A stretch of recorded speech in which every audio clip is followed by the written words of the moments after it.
Hello guys. तो काफ़ी सारे लोग ये क्वेश्चन पूछ रहे थे कि सर जैसे अभी गिरावट चल रही है, काफ़ी बड़ी गिरावट तो अभी ही हो गई है, हमारे पोर्टफोलियो बहुत ज़्यादा गिर चुके हैं, लेकिन अगर कभी 2020 जैसे क्रैश आ गया, 2008 जैसे क्रैश की सिचुएशन आ गई, तो उस समय तो हम अपने आप को बचा ही नहीं पाएंगे, क्योंकि बहुत सारे लोगों का पोर्टफोलियो अभी से 15-15, 20-20% गिरा हुआ है।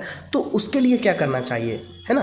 तो मैं आपको बहुत अच्छी और जेन्युइन इन्फॉर्मेशन आपको दूंगा गाइस, ज़रूर आपको बहुत फ़ायदा होगा उससे। लेकिन उससे पहले मैं आपको एक डिस्क्लेमर दे दूं कि मैं कोई भी सेवी रिसर्च एनालिस्ट नहीं हूं, ना मेरे पास कोई भी फाइनेंस की डिग्री है ना। जो भी मेरे पास है खुद का अनुभव है और खुद का मेरा एक्सपीरियंस है, जो मैं आपके साथ शेयर करना चाहता हूँ। और मेरे पास कभी आने वाले क्रैश के लिए क्या बैकअप प्लान है, मैं कैसे सोचता हूँ, वो सारी चीज़ मैं आपके साथ शेयर करता हूँ। तो देखिए, आपको डर क्यों लगता है? क्योंकि आपके पास कोई भी पोर्टफोलियो में बैलेंस्ड और भरोसेमंद स्टॉक नहीं है। जैसे आप मेरे पोर्टफोलियो को देखिए, 15 लाख का पोर्टफोलियो है, लेकिन 15 लाख में 1.5 लाख रुपए का जो मेरा कंट्रीब्यूशन है वो बजाज फाइनेंस में है। वरुण बेवरेज में 1,33,000, टाइटन में 1,25,000, निफ्टी 20 में 1,05,000, पॉलीकैब इंडिया में 99,000, ICICI बैंक में 90,000। मतलब टॉप की जो भी कंपनियां हैं वो जिनमें मेरा ज़्यादा इन्वेस्टमेंट है, उनमें इतना मेरा कॉन्फिडेंस है कि जिस दिन ये कंपनियां डूबेंगी, जिस दिन ये कंपनियां खत्म होंगी, उस दिन पूरे देश की जीडीपी डूब जाएगी, क्योंकि यही सारी कंपनियां तो हमारे देश की जीडीपी को चला रही हैं ना। तो इन कंपनियों में अगर गिरावट हो रही है तो उनसे डरना क्यों? उनमें तो मुझे कॉन्फिडेंस आना चाहिए। आप मान के चलो कि आज टमाटर 60 रुपये किलो है और कल के दिन वही टमाटर 10 रुपये किलो मिलेंगे, तो आप तो बोलोगे भाई आज टमाटर बहुत सस्ता है, आज मैं 5 किलो ले लेता हूँ। तो सस्ते में हमें ज़्यादा माल खरीदना है, लेकिन वो कॉन्फिडेंस आपको कब आएगा? जब आप अच्छी कंपनियों उसको रखेंगे, है ना। क्योंकि अगर आप कोई पैनी कंपनी ले लेंगे, कोई ख़राब कंपनी ले लेंगे, स्मॉल कैप कंपनी ले लेंगे जिनमें कभी इनसाइडर ट्रेडिंग हो जा रही, जिनका प्रमोटर फ्रॉड निकल जा रहा, तो उन सब में आपको कभी कॉन्फिडेंस नहीं आएगा। लेकिन जब आप ऐसी बड़ी बड़ी कंपनियों में इन्वेस्ट करेंगे तो आपको ये डर नहीं लगेगा कि आप ये सोचेंगे भाई जिस दिन मेरा पैसा डूब रहा है उस दिन पूरे देश की जीडीपी डूब रही है, क्या वो रिकवर नहीं होगा? क्या कभी HDFC बैंक रिकवर नहीं होगा? क्या कभी बजाज फाइनेंस रिकवर नहीं होगा? क्या कभी ICICI bank, Polycab, Divi's lab, Apollo hospital, जो देश के बड़े बड़े हॉस्पिटल है, देश की बड़ी कंपनी है, IT company, LTI माइंट्री persistent system, क्या ये कभी रिकवर नहीं होंगी? तो जिन कंपनियों में ज़्यादा भरोसा है, आप देख सकते हैं उनमें मैंने ज़्यादा अमाउंट लगा के रखा हुआ है। क्यों? क्योंकि मुझे इन पे भरोसा है। अब बात आती है कि कभी अगर मार्केट क्रैश हो गया तो क्या उसको आप किस तरह से देखते हैं? आप वहाँ पे डरते हैं, उसको अपॉर्चुनिटी की तरह देखते हैं? तो भाई मैं तो उसको अपॉर्चुनिटी की तरह देखता हूँ। तो एक इन्वेस्टर को क्या करना चाहिए अगर कभी मार्केट क्रैश हुआ तो भाई देखिए, मैंने कैसे प्लान बना के रखा हूँ वो आपको समझाता हूँ। मेरा अभी जो ये 15 लाख का पोर्टफोलियो है, इस पर मैं कभी 5,000 की महीने में डाल देता हूँ, कभी 10,000 डाल देता हूँ, कभी 50 आ गए तो 50,000 डाल देता हूँ, और 1 लाख तक भी मैंने बीच में कभी कभी डाल दिया हूँ, है ना।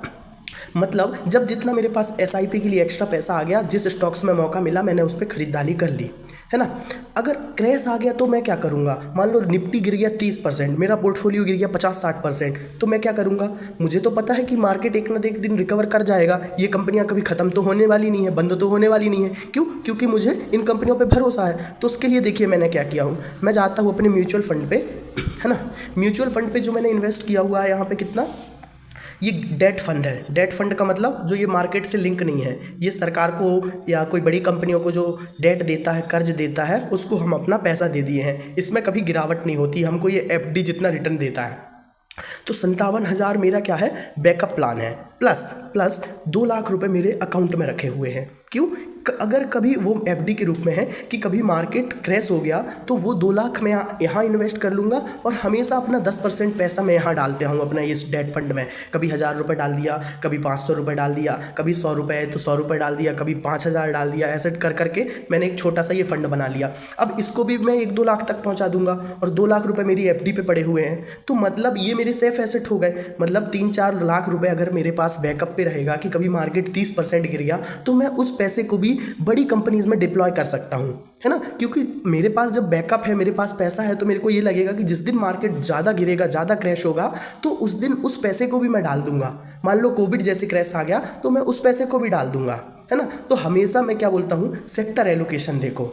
है ना, क्योंकि आपको मेरा ये पोर्टफोलियो दिख रहा है, लेकिन मैं डेब्ट में भी पैसा रखता हूँ और कुछ कुछ मेरे पास फिजिकल गोल्ड है और फिजिकल सिल्वर है ना, वो ज्वेलरी के रूप में है, पर है, उनको मैं लेते रहता हूँ, मुझे शौक भी है, तो कभी मैं रिंग वगैरह बनवा लेता हूँ, कभी चेन बनवा ली, तो इस तरह से मैं फिजिकल गोल्ड में भी थोड़ा मोड़ा इन्वेस्ट करके रखा हुआ हूँ। ये मत समझो कि मैं टोटल यहाँ इन्वेस्ट, हाँ मेरी एज अभी कम है, मैं ओनली 23 ईयर्स ओल्ड हूँ, तो मैं ज़्यादातर सारा पैसा अपना यहाँ पे डाल रहा हूँ। क्यों? क्योंकि मेरे पास लंबा समय है इन्वेस्ट करने के लिए। अभी मुझे टेंशन नहीं है कि शॉर्ट टर्म में मार्केट गिरेगा, क्या होगा क्या नहीं होगा, तो वही चीज़ मैं आपको सिखा रहा हूँ। लेकिन हमेशा अपने आप को तैयार रखिए, लालच में मत फंसिए। किसी ने बोला कि वो कंपनी मल्टी बैगर बनने वाली है, 2000 करोड़ का मार्केट कैप है, पैनी कंपनी है, 100 करोड़ का मार्केट कैप है, उस पर इन्वेस्ट कर दो, 10 गुना हो जाएगा पैसा। नहीं भाई, नहीं चाहिए हमको सबसे पहले अपने पैसे को प्रोटेक्ट करना है, और यही मेरी सोच है।